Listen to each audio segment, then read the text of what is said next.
Hi, I'd like to read to you today from Joshua chapter 4, verses 1 through 9 and 20 through 24.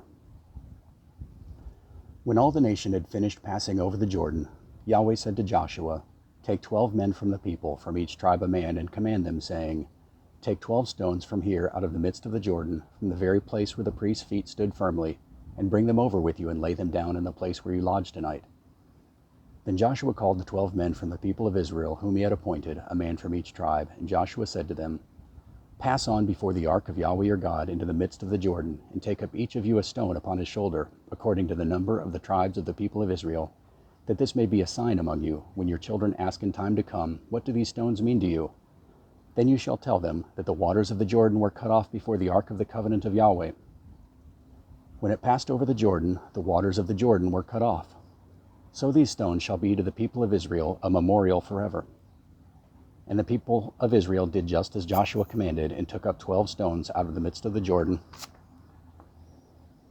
according to the number of the tribes of the people of Israel, just as Yahweh told Joshua. And they carried them over with them to the place where they lodged, and laid them down there. In those 12 stones which they took out of the Jordan, Joshua set up at Gilgal. And he said to the people of Israel, "When your children ask their fathers in times to come, What do these stones mean? Then you shall let your children know, Israel passed over this Jordan on dry ground.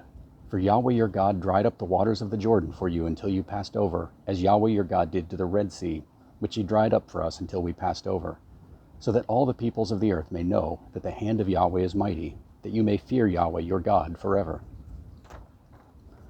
Now, anybody can pass over a river. Anybody can build a boat or build bridges, or wade or swim, whatever. But only God can part the waters and let you cross over on dry ground. There's a lot of symbolism in what Joshua did, and we're told explicitly that the 12 stones represent the 12 tribes of Israel. This is the same with the names inscribed on the 2 stones on the priest's shoulders, and on the 12 stones on his breastplate, with the 12 loaves on the showbread table in the temple, with the 12 disciples, the 12 foundations, and the 12 gates in the New Jerusalem. All of these things represent the tribes of Israel, the whole people of God. Now, being down in the water, this represents death. Remember the children of Israel passing through the Red Sea. God parted it and they went down and they came up. Only the children of God came out. The Egyptians were drowned. This is going down into death and being resurrected again. It's the same thing with a mikvah or a baptism. You symbolically go into death and you're drawn back up again. And just like with crossing a river, anybody can go into death. We are murdered. We can commit suicide. We can do stupid things that cause our own death. But only God can bring us back from death. Only God has the keys to death to restore his people to life.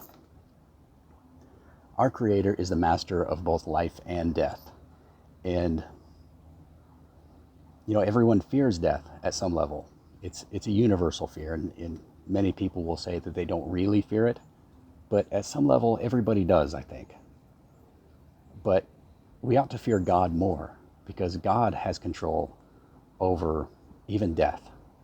Whatever we fear in life, whatever seems most powerful, God is more. God has control. And there is nothing in this universe that can harm us if our God, who has control over life and death itself, is on our side. This is Jay Carper from American Torah. Be blessed.